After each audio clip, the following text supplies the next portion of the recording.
tolong dikawal mereka. Mereka adalah rakyat yang menginginkan perlindungan supaya perekonomian mereka juga bisa berjalan dengan baik sesuai dengan perintah Bapak Presiden. Kemudian ada mafia tanah, dia nggak bisa ngaku-ngaku. Kalau dia ngaku-ngaku, langsung kita pidanakan. Dan yang penting adalah komunikasi sosial yang biasa saya lakukan ketika menjadi Panglima TNI. Saya duduk bersama, ngobrol bersama untuk menyelesaikan masalah-masalah konflik agraria seperti itu. Kok bisa sampai dijulukin si otak setan? Saya selalu kalau ke daerah, saya selalu mengawasi Pak Presiden dan gerak-gerik di lingkungan sekitarnya. Sehingga kalau ada apa-apa yang mencurigakan, pasti saya mendekat. Saya bilang kan tadi, manajemen pertempuran. Jadi, deteksi, identifikasi, eksekusi.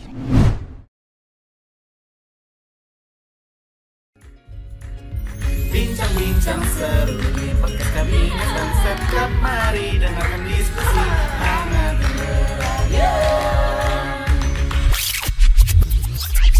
Halo kawan kabinet, ketemu lagi di podcast Kabinet dan Sekretariat Kabinet. Saya Nadira dari Sekretariat Kabinet yang akan menjadi host kamu pada episode podcast kali ini. Untuk kawan kabinet yang mungkin belum tahu apa sih podcast itu, jadi podcast adalah podcast resmi Sekretariat Kabinet yang berisi ngobrol-ngobrol dan diskusi tentang berbagai topik, mulai dari kebijakan pemerintah, hot issue yang sedang berkembang di masyarakat, sampai profil para menteri, yang tentunya dikemas dengan penyampaian yang ringan dan santai. Nah, hari ini tamu saya adalah sosok yang sangat spesial. Kisah perjalanan hidupnya juga gak kalah spesial kawan kabinet. Beliau memulai karirnya di TNI Angkatan Udara sampai mendapuk pucuk pimpinan TNI tertinggi sebagai Panglima TNI pada tahun 2017 sampai dengan tahun 2021. Nah, baru-baru ini beliau dilantik sebagai salah satu menteri di Kabinet Indonesia Maju. Semua pencapaian hidupnya ini ternyata gak didapatkan dengan mudah loh kawan kabinet, tapi melalui proses yang berliku-liku dan juga jatuh bangun. Pasti pada udah gak sabar kan dengar ceritanya langsung? Kita sambut aja ya Menteri Agraria dan Tata Ruang atau Kepala BPN Bapak Hadi Cahyanto. Siap Bapak? Assalamualaikum Pak Hadi. Waalaikumsalam warahmatullahi wabarakatuh. Bonjour, comment allez-vous? Oh, Paris Français? Bapak. Nah, tapi saya nggak bisa balasnya lagi nih Pak. Berarti Bapak bisa bahasa Perancis ya Pak? Iya, bisa bahasa Perancis. Tapi kalau bahasa Perancis, je parle français mais beaucoup de oublié. Jadi saya bicara bahasa Perancis tapi sudah banyak yang lupa. Oh gitu Pak. Iya. Tapi masih ingat dikit-dikit lah ya Pak. Dikit-dikit apalagi sama native kan langsung nyambung. Nah, tapi jangan keterusan ngomong bahasa Perancis ya Kenapa? Pak. Karena saya cuma segitu aja bisanya. Cuma bisa greeting aja Pak. Tapi yang jelas saya mau mengajak kawan kabinet untuk mengenal Pak Hadi Cahyanto lebih dekat hari ini. Dan kita bisa mulai dengan melihat foto-foto dulu ya Pak. Boleh. Nanti Bapak bisa cerita juga tentang foto-fotonya. Iya. Oke Pak. Oke. Nah, ada apakah dengan belut ini Pak? Iya, ini jadi kalau saya ngelihat belut seperti di gambar itu ya, saya ingat masa kecil saya karena saya hidup di kalangan ya mungkin ekonomi paling rendah mungkin ya.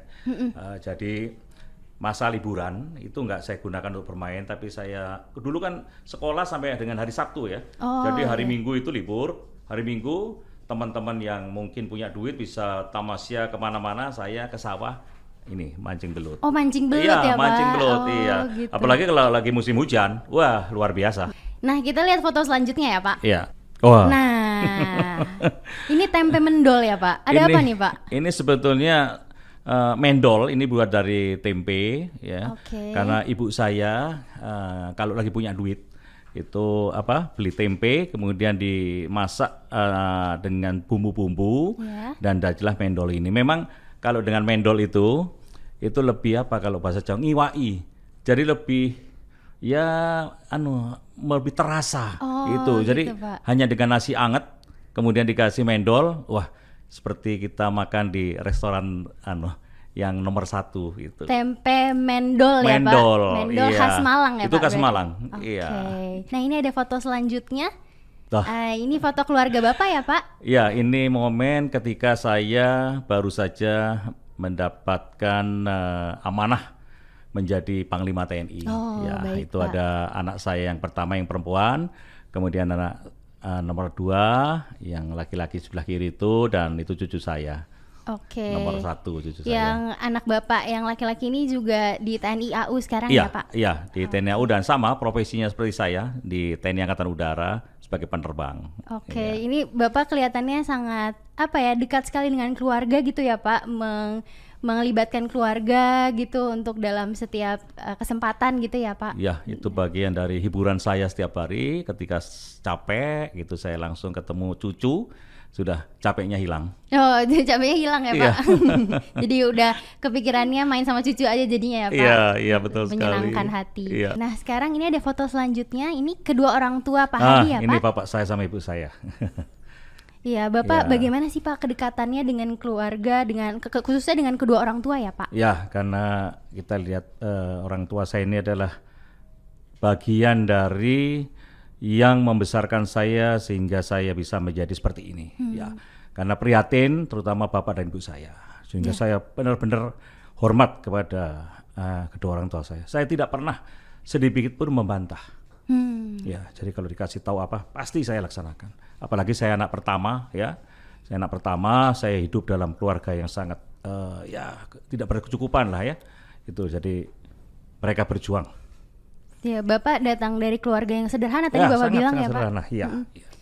Dan Bapak mungkin dengan keluarga atau saudara Bapak juga dekat ya Pak, berarti sebagai anak pertama gitu, istilahnya ngomong ya Pak ke adik-adik. Karena adik saya semuanya 4, saya anak pertama, jadi saya terus memberikan bimbingan kepada adik saya supaya bisa berhasil hidupnya. Iya.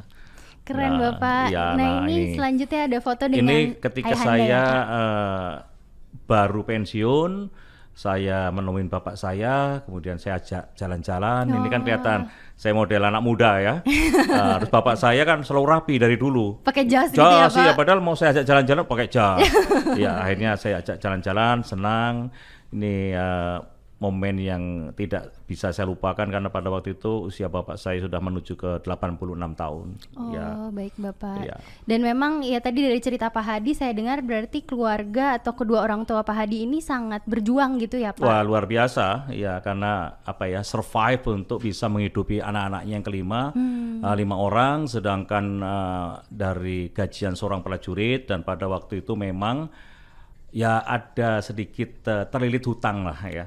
Gitu ya Pak. Sehingga gaji dan semuanya itu sudah seperti milik yang menghutangi ke saya. Mohon maaf ya, mungkin rentenir lah namanya itu. Ya, dengan saya hidup di sana serba kekurangan, dan ibu saya berjualan rujak. Bapak saya kalau ke kantor bawa pisang goreng untuk dijual di kantor. Saya juga kalau sekolah juga bawa pisang goreng. Jualan juga Pak? Jualan juga, seperti itu. Jadi hanya untuk bisa menghidupi keluarga. Ya. Pak, kelihatannya memang struggling sekali ya Pak di masa-masa itu. Dan tapi ada nggak sih Pak mungkin momen yang tidak terlupakan gitu buat Pak Hadi bersama keluarga? Ya, yang bentuk karakter saya adalah kedua orang tua saya dan lingkungan ya. Lingkungan situasi seperti itu, sehingga orang tua saya selalu mengatakan jadi orang harus jujur. Ya. Kemudian yang kedua, menjadi orang itu harus berbuat baik sama siapa saja walaupun kita orang tidak punya. Nah, dua pesan itulah yang sampai sekarang saya bawa. Karena saya pada waktu itu memang ditempa dalam kondisi susah, sehingga 2 pesan itu benar-benar masuk di jiwa saya dan saya tidak bisa menghilangkan 2 itu. Jadi pedoman hidup ya Pak? Iya. Walaupun sampai di tingkat menteri saya adalah orang biasa. Saya tidak memandang derajat gitu ya Pak? Saya berani duduk sama masyarakat. Kemarin saya kunjungan juga di tengah-tengah masyarakat, saya duduk bersama, ngobrol bersama untuk menyelesaikan masalah-masalah konflik agraria seperti itu. Ini saya jadi terharu banget nih Pak, dan jadi rindu orang tua juga karena dengar cerita Pak Hadi. Tapi sekarang kita mau bahas masa sekolah Bapak ya. Boleh, silakan. Nah, saya dengar itu Bapak dulu pas SMA jurusan IPA. Ya. Terus Bapak dijuluki oleh teman-teman sekolah sebagai si otak setan, Pak. Nah, itu gimana ceritanya sih Pak? Kok bisa sampai dijulukin si otak setan? Ya, jadi berangkat dari situasi ekonomi yang kurang ya, sehingga teman-teman saya kalau belajar dia memiliki literatur yang banyak. Karena apa? Punya duit sehingga dia beli. Nah, saya bagaimana caranya juga bisa mengetahui literatur itu tanpa saya memiliki buku, sehingga saya main ke rumah teman, belajar bersama, dia baca saya dengarkan, dia ngobrol saya dengarkan, ya kan? Apalagi ada pelajaran yang sangat susah pada waktu itu kan kimia ya. Kimia harus menghitung dan sebagainya. Sama, saya juga ngerasa kimia susah banget, Pak. Itu seperti itu. Saya ngelihat bagaimana rumusnya dan harus beli tabel itu kan yang kimia. Oh iya, tabel periodik ya, Pak. Periodik. Saya kan nggak bisa. Ya, akhirnya saya gambar sudah. Saya ingat-ingat. Ya, Pak? Saya ingat-ingat. Oke. Nah, di sekolah setiap ujian saya nilainya selalu bagus. Lah, yang punya buku itu selalu di bawah saya. Nah, gitu, teman-teman saya bilang, wah dasar kamu otak setan. Nah, itu akhirnya terkenal otak setan. Padahal sebetulnya ya kepingin dengarkan, belajar. Jadi mereka menganggap bahwa tanpa buku kok bisa. Dia tidak tahu kalau saya itu adalah orang yang senang mendengarkan. Termasuk sampai sekarang kalau ada siapapun bercerita perintah dari mana, saya dengarkan semuanya. Ini luar biasa banget Pak, karena saya dengarnya kalau misalnya si otak setan kayak serem gitu Pak. Tapi taunya ternyata positif banget loh kawan kabinet. Oke Bapak, ini tadi udah ngomongin masa sekolah, kita mau ngelihat satu video dulu ya Pak. Oke, kita tonton dulu videonya. Saya meresmikan pesawat N219 sebagai pesawat Nur Tanyo. Assalamualaikum warahmatullahi wabarakatuh.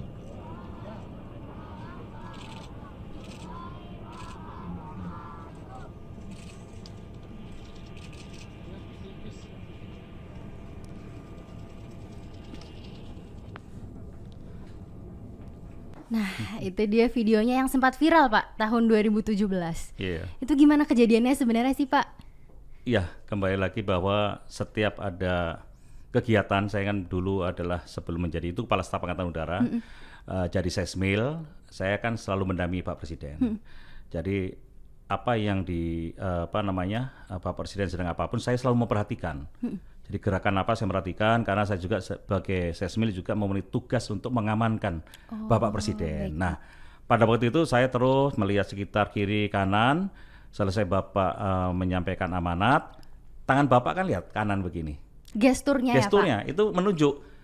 Itu menunjuk ke ajudan, tapi ajudan tidak tahu apa yang dimaksud oleh Bapak Presiden. Saya dari jauh sudah tahu maksud Bapak Presiden adalah ada anak kecil muntah.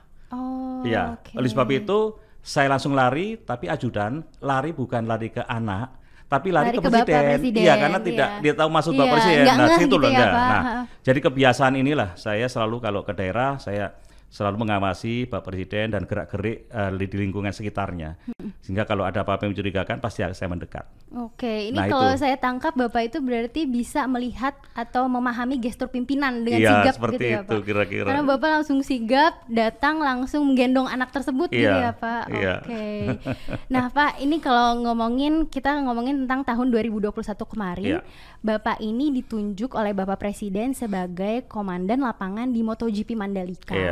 Dan ini acara yang begitu megah dan keberhasilan penyelenggarannya ini ya semacam menorehkan tinta emas gitu Pak untuk Indonesia. Saya mau ngucapin selamat dulu nih Pak untuk Bapak. Terima kasih banyak Dira. Ya, dan kemudian Bapak juga punya peran penting tentunya di acara tersebut. Tapi ada nggak sih Pak mungkin satu momen yang menurut Bapak tidak terlupakan selama menjadi komandan acara tersebut? Iya, memang ada satu momen yang saya tidak lupa ketika pada hari H sebelum Bapak Presiden datang, pagi-pagi saya sudah di lapangan.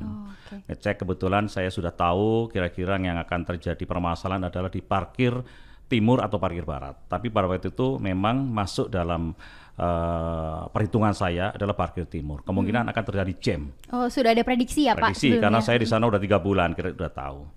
Ketika saya menuju ke sana benar terjadi crowded. Jadi stuck gitu ya Pak? Nah, disitulah saya langsung turun, kemudian ngajak anggota saya pada waktu itu, yang ikut saya untuk mengatur lalu lintas di situ. Bapak ikut turun ikut juga turun. Pak? Tapi kan tidak ada mic, bagaimana? Ternyata di mobil saya itu ada alarm yang bisa kita gunakan untuk pengeras suara.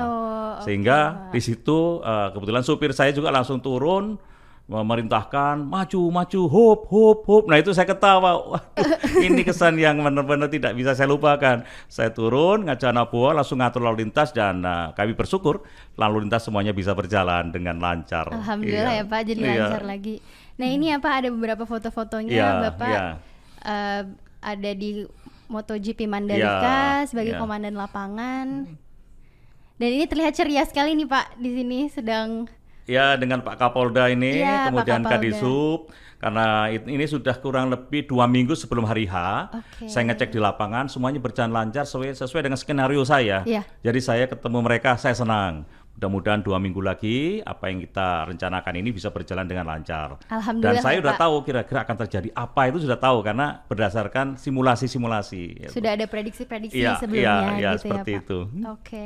Nah Bapak, sekarang kita mau bahas peran Bapak sebagai menteri.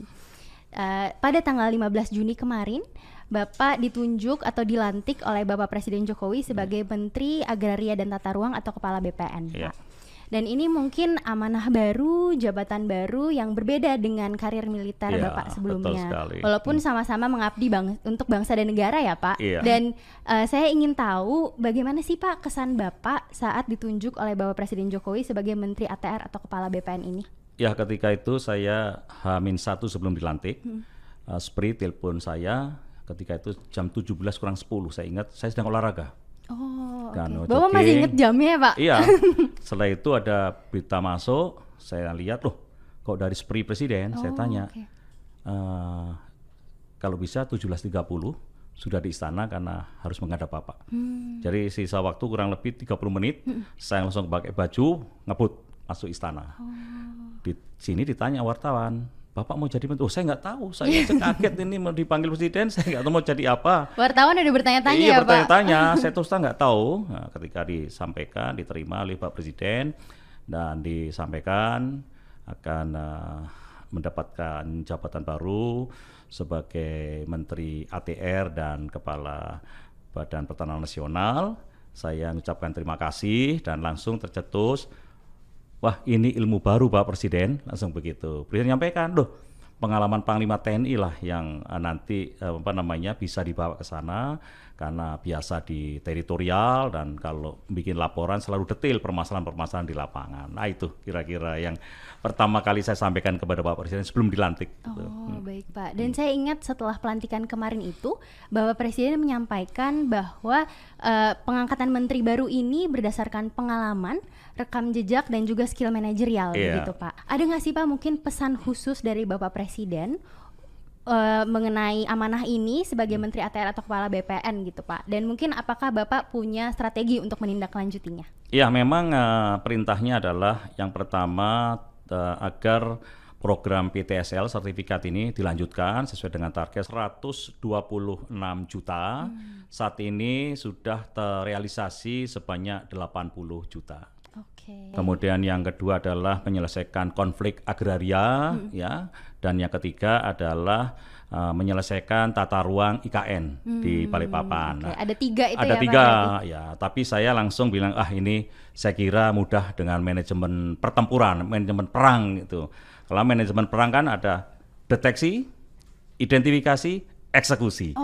Nah itu sudah Pak. Kemarin dalam 1 minggu sudah saya laksanakan dan di 3 tempat semuanya berjalan normal dan selesai masalah di daerah. Mantap Bapak, itu berarti menggunakan skill Bapak tadi di militer itu ya Pak? Ya, saya harus melihat situasinya, saya pelajari, saya masuk dari mana, seperti itu. Dan yang penting adalah komunikasi sosial yang biasa saya lakukan ketika menjadi Panglima TNI. Ini kalau kita lihat foto Bapak terlihat semangat sekali nih Pak saat pelantikan. Kayaknya optimis sekali gitu Pak. Iya, kebetulan ada teman-teman juga dari media. Ketika saya dilantik menjadi Panglima TNI dengan gestur yang sama seperti ini. Iya, jadi seperti setting saja padahal enggak. Padahal enggak sadar juga ya Pak. Karena saya kalau disapa wartawan itu selalu angkat 5 jari atau seperti ini. Itu seperti kebiasaan kalau di TNI Angkatan Udara sebelum terbang, begitu semua selesai kan pasti kasih kode thumb up. Sebelum terbang gitu ya Pak. Bapak ada nggak sih pengalaman saat Bapak pertama kali dilantik menjadi Menteri ATR atau Kepala BPN ini yang tidak terlupakan Pak? Ya, ketika pertama kali saya turun ke lapangan, kemungkinan kira-kira 3 hari setelah saya dilantik menjadi menteri, saya turun ke kota Malang karena di sana ada permasalahan yang cukup menjadi perhatian kita semua, yaitu adanya keinginan masyarakat untuk menggarap tanah yang saat itu dikuasai oleh PT PN 12 dan itu masuk dalam kawasan HGU. hak guna usaha. Dari 750 hektar itu sudah ditanami masyarakat, yaitu berupa tebu, kemudian ditanami singkong, dan ada talas ya yang mereka selalu panen setiap musim panen. Okay. Namun dari pihak PTPN 12 menginginkan tanah itu menjadi tanah garapan mereka. Memang itu masuk dalam wilayah HGU, dan itu kan sudah ada roadmap untuk mereka menanam apa saja. Ya. Kemudian saya mulai pendekatan di PTPN 12 dan saya melakukan pendekatan ke rakyat, dan saya pada waktu itu menemui titik temu ya bahwa musim panen saat ini silahkan dipanen semua. Saya sampaikan kepada masyarakat itu. Kemudian tidak ada yang mengganggu apabila masyarakat panen. Karena selama ini kan diganggu. Wah, ini milik ini. Walaupun dia mengatasnamakan seolah PTPN, padahal sebetulnya orang luar itu, iya kan? Nah, setelah saya angkat, kemudian saya juga memberikan permasalahan bahwa Bapak-Bapak dan Ibu sekalian, tanah ini sebetulnya adalah tanah milik PTPN 12. Ini HGU yang menjadi tanggung jawab PTPN. Oleh sebab itu, setelah musim panen ini, pihak PTPN akan berkoordinasi dengan ibu-ibu sekalian untuk bisa di KSO-kan, kerjasama operasi. Oke. Ya, kemudian tetapi nanti Bapak-Bapak dan Ibu sekalian, saya akan bicarakan kepada PTPN. Ya, nanamnya nanam apa? Harapan saya adalah masyarakat tetap diberikan kesempatan untuk nanam sesuai dengan skill mereka, yaitu nanam tebu, nanam singkong, dan nanam tanaman-tanaman lainnya. Kalau nanti diberikan perintah untuk menanam karet, skill mereka tidak mampu nanam karet. Sedangkan tebu, jagung ini adalah untuk kehidupan mereka. Tapi dengan catatan Bapak-Bapak dan Ibu sekalian ya, saya akan verifikasi. Betul nggak yang nanam ini adalah masyarakat sekitar sini? Siapa tahu ada orang di luar kampung. Setuju. Dia teriak gitu semua. Karena saya takutnya adalah 750 hektar ini sudah ada bandarnya dari luar yang hanya mempekerjakan mereka. Jadi merugikan masyarakat juga Masyarakat ya, lagi, Pak? rugi lagi. Oleh sebab itu saya turunkanlah Satgas. Saya panggil dan Ramil, Dandim, kemudian Kapolres, Dandim, Kajari, tolong dikawal mereka. Mereka adalah rakyat yang menginginkan perlindungan supaya perekonomian mereka juga bisa berjalan dengan baik sesuai dengan perintah Bapak Presiden. Itu pengalaman di Malang. Sama halnya pengalaman di Kediri. Ada lagi, Pak? Ada lagi. Kediri. Jadi 300 hektar itu udah selesai HGU-nya. Masyarakat menginginkan HGU tidak diperpanjang. Oke. Akhirnya saya datangi di sana, di pelosok begitu. Saya lihat karena memang HGU itu dibagi 3. Ada disewakan ke penyewa yang kuat duitnya, tanamin tebu, disewakan lagi ada penyewa yang kuat duitnya ke nanas, yang satu lagi di situ udah ada bukti ikatan jual beli. Notaris kan, padahal itu tanah HGU tidak bisa dijual, tapi masih kira-kira masih ikatan jual beli itu kan masih perdata, jadi belum pidana dan tidak masalah, hanya nunggu izin dari menteri.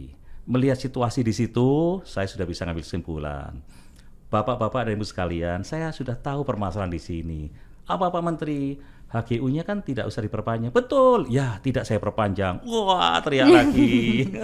Jadi mendengarkan aspirasi dari masyarakat, tapi tetap ada pengaturannya juga ya Pak? Saya bilang kan tadi, manajemen pertempuran. Jadi deteksi, identifikasi, eksekusi. Saya terapkan juga nih Pak berarti nanti buat pekerjaan. Iya. Nah ini kalau misalnya kita bicara mengenai tanggung jawab Bapak gitu, pasti kan tidak terlepas dari tantangan gitu ya Pak. Mungkin ya apalagi sebagai menteri gitu perannya sangat krusial dan kemudian juga tanggung jawabnya sangat besar. Apa yang Bapak anggap sebagai tantangan terbesar Pak dalam menjalani amanah ini?